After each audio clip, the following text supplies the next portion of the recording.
Bismillahirrahmanirrahim. Assalamualaikum warahmatullahi wabarakatuh. Alhamdulillah. Alhamdulillahi rabbil alamin. Assalatu wassalamu ala asrafil anbiya'i wal mursalin Sayyidina wa maulana Muhammadin wa ala alihi wa sahbihi ajma'in.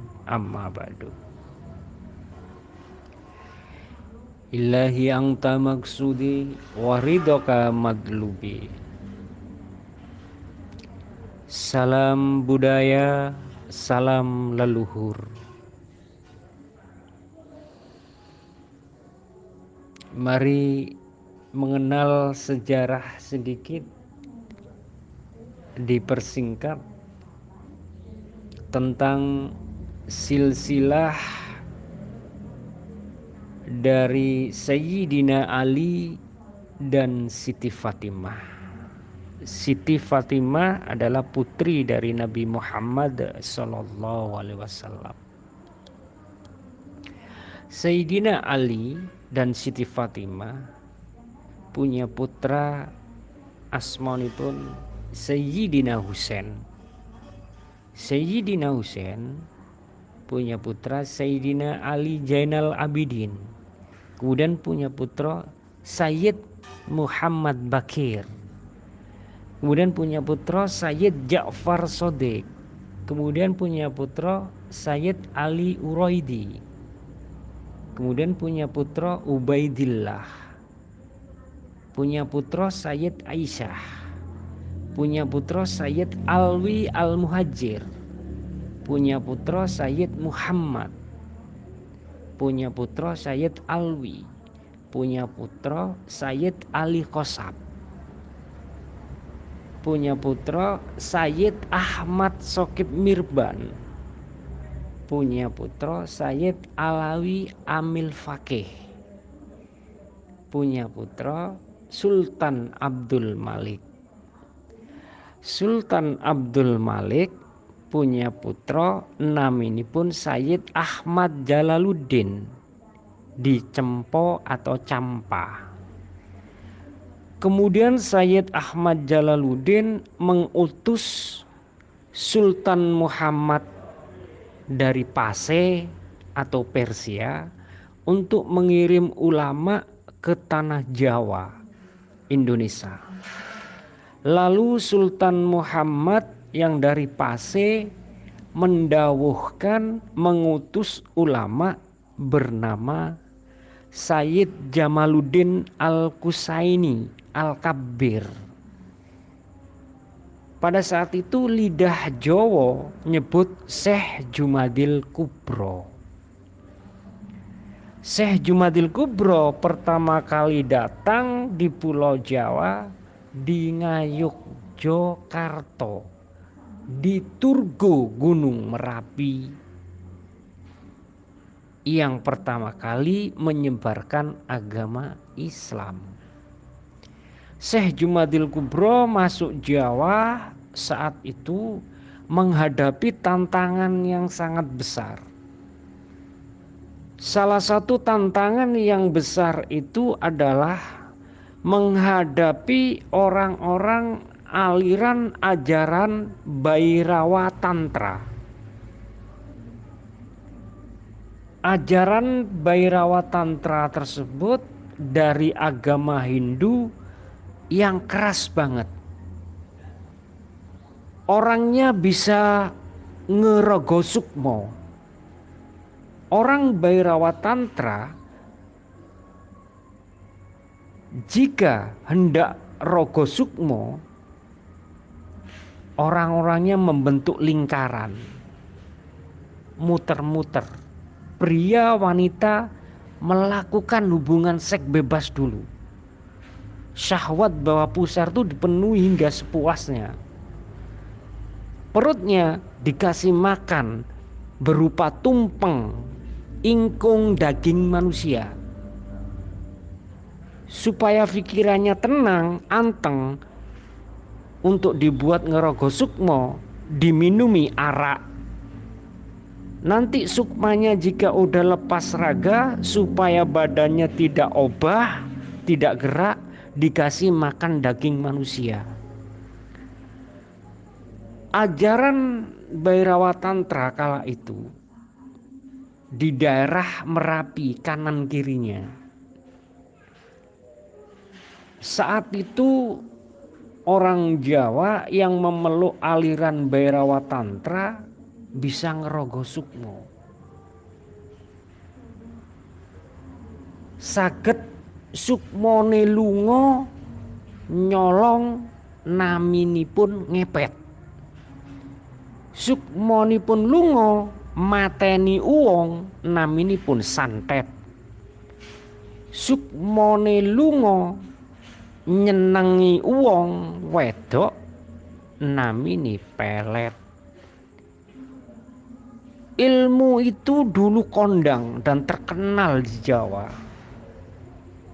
Syekh Jumadil Kubro sampai kewalahan menghadapi ilmu dari ajaran aliran Bhairawa Tantra tersebut. Sehingga minta bantuan, manggil temannya dari Persia. Namanya Sayyid Samsudin Al-Bakir Al-Farsi. Lidah Jawa, ilah Jawa nyebut manggil Syekh Subakir dari Persia. Perkembangan waktu,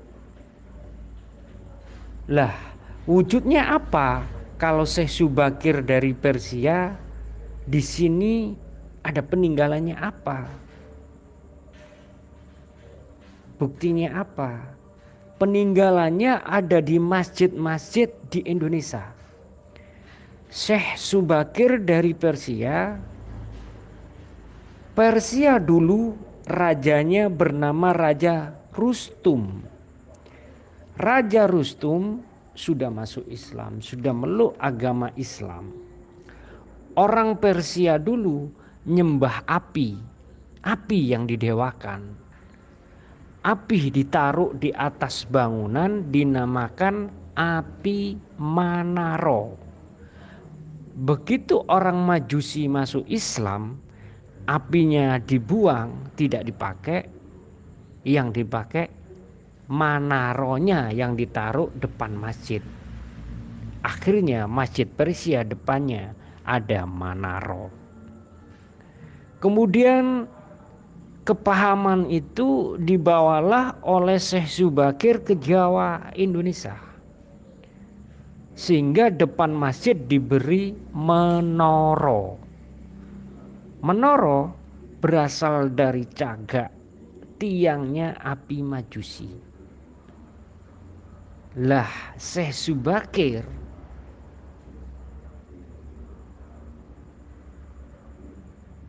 Syekh Jumadil Kubro punya putra dua, yang namanya Ishak dan yang satunya nama Ibrahim.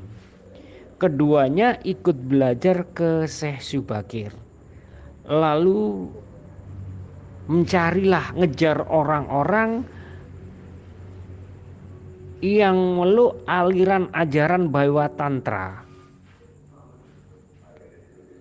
Terakhir sampai ke Banyuwangi. Di Banyuwangi orang Bhairawa Tantra dipimpin oleh Minak Sembuyu Bajul Sengoro. Akhirnya dengan pertempuran itu Minak Sembuyu Bajul Sengoro nyerah, kalah. Kemudian putrinya diberikan ke Mbah Ishak. Lahirlah Raden Ainul Yakin Sunan Giri. Makamnya ada di Giri. Lalu sisa orang-orang dari aliran Bhairawa Tantra tersebut lari ke Kediri. Di Kediri nyembah patung Totok Kerot. Kemudian dikejarlah oleh Sunan Bonang. Akhirnya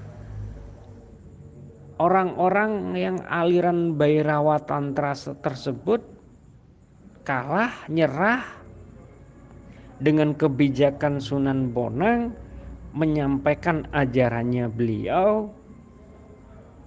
Ya udah, kamu boleh ritual muter-muter tidak apa-apa, tapi jangan bugil. Araknya diganti wedang biasa.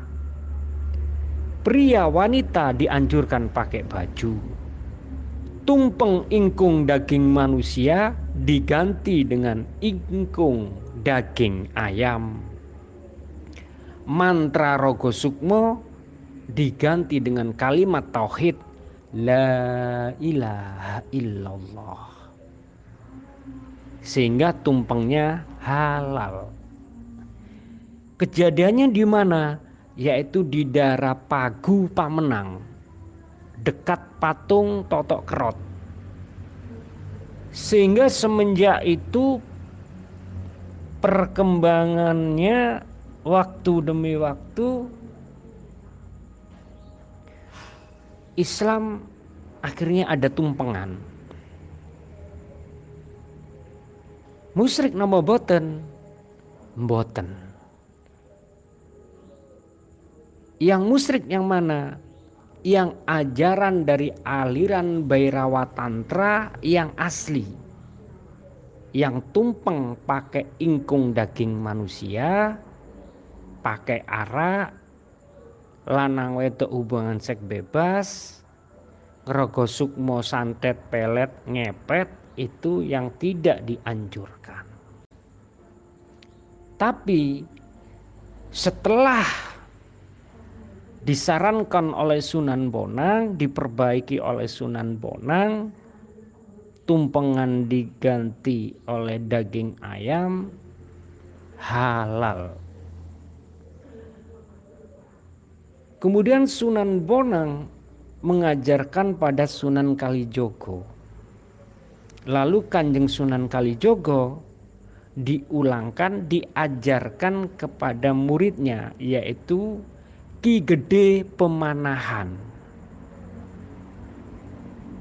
Lalu Ki Gede Pemanahan diajarkan pada Danang Sutawijoyo dan seluruh keturunannya beliau. Sehingga di Keraton Jogja ada adat tumpengan yang dikeluarkan setahun sekali, namanya Grebeg Maulid. Musyrik nama boten, boten. Itu dulu sudah diajarkan oleh ajaran Sunan Bonang, sudah diperbaiki oleh Sunan Bonang. Yang bilang memusyrik-musyrikan mungkin belum paham, ya dimaklumi mawon. Itulah tanda proses pengislaman di tanah Jawa dengan singkat cerita tersebut. Terus Syekh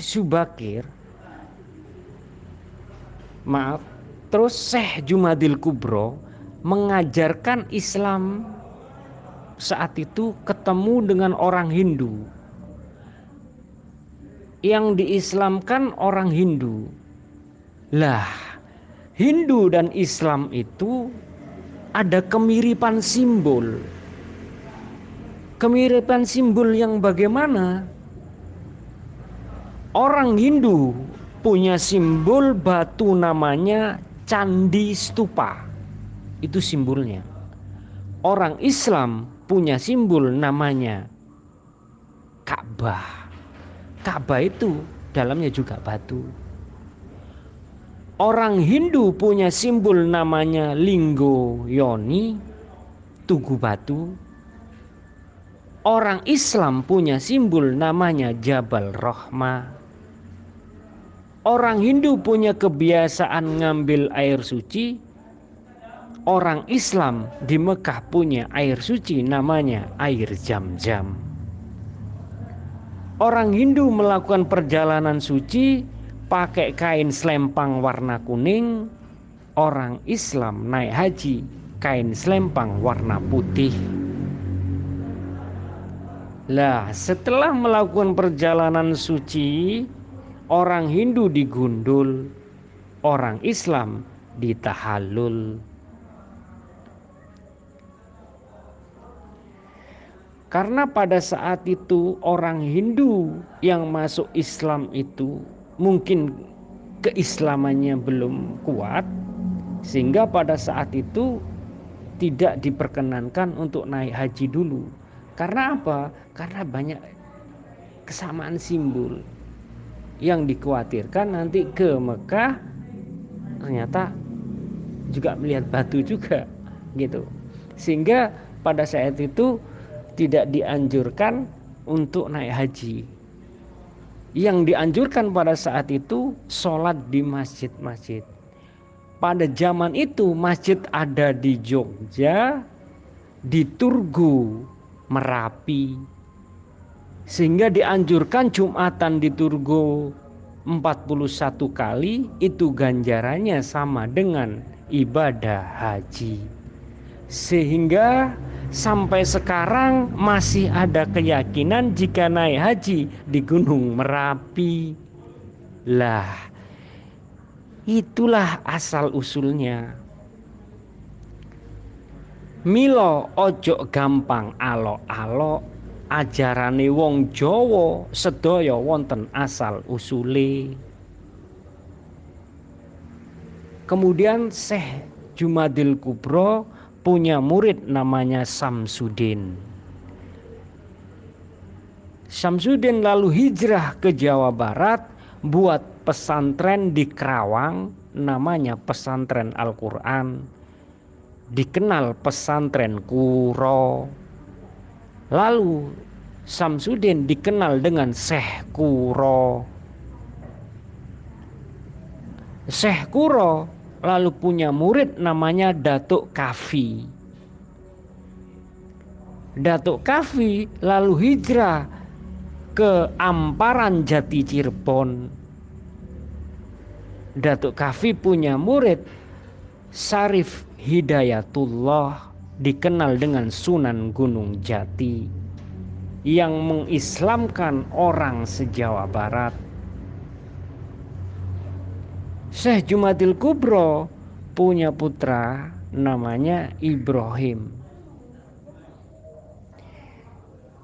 Ibrahim lalu hijrah pindah ke Palang Tuban, disebutlah Syekh Ibrahim Asmoro Kondi. Punya putra nama Raden Rahmat, yaitu Sunan Ampel.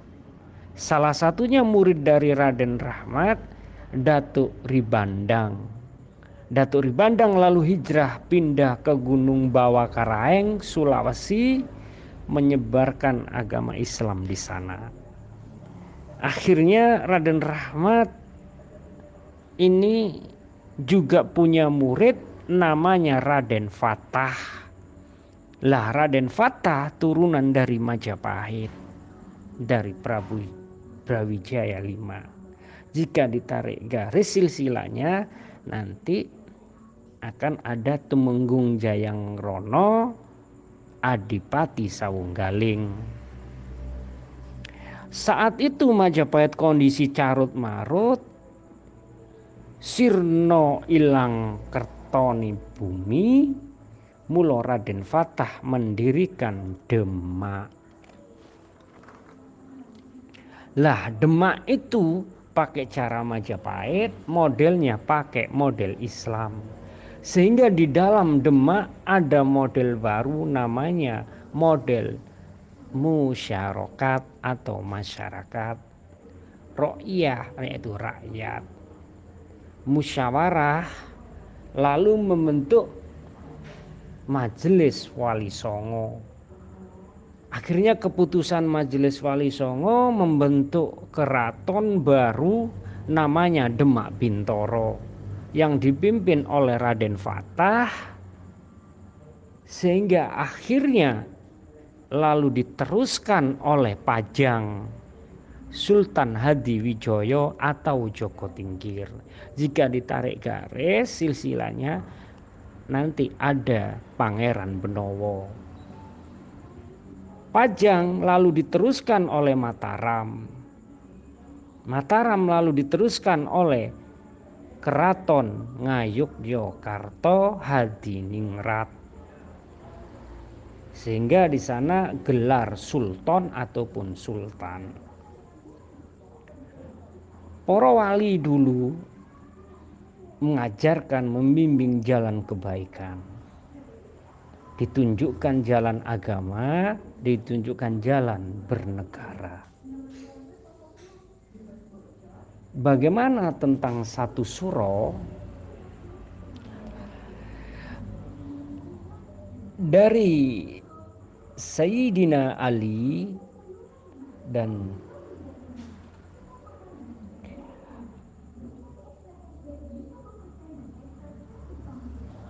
Sayyidina Ali punya putra namanya Sayyidina Husain.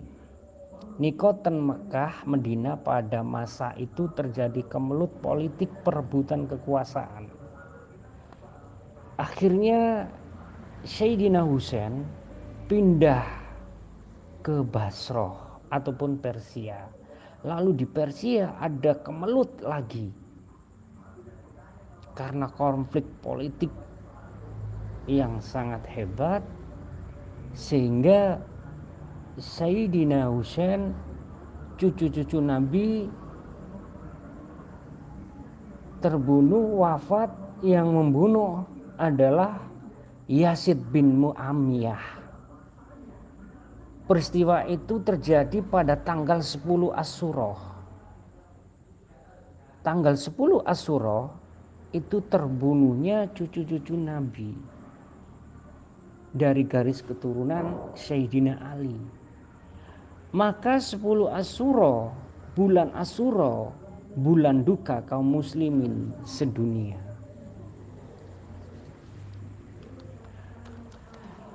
Allahu Akbar.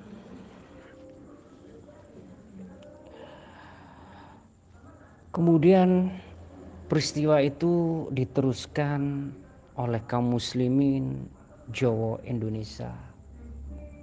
Nek wulan suro satu suro ndamel bubur abang putih. Abang minangka tandha gedhehipun cucu Nabi. Putih minangka tandha pecahipun balunge putuhe Nabi. Ning kampung-kampung, ning desa-desa ben boten lali. Mongko bulan suro, bulan duka, ndamel bubur abang putih lan santunan anak yatim. Kemudian ada kabar tahyul, ada yang mengabarkan bahwa jika satu suro itu tidak boleh mengadakan acara hajatan, manten dan sebagainya, karena pada satu suro itu Nyi Loro Kidul punya mantu. Lah, kabar ini, yang kabar simpang siur ini, siapakah yang mengabarkan saat itu? Ingkang ngendika, ingkang ngabarkan pada saat itu namanya Abdullah. Abdullah tiang Islam. Abdullah ingkang boten kiyat miskin, nderek londo, gelaripun Tunggul Wulung.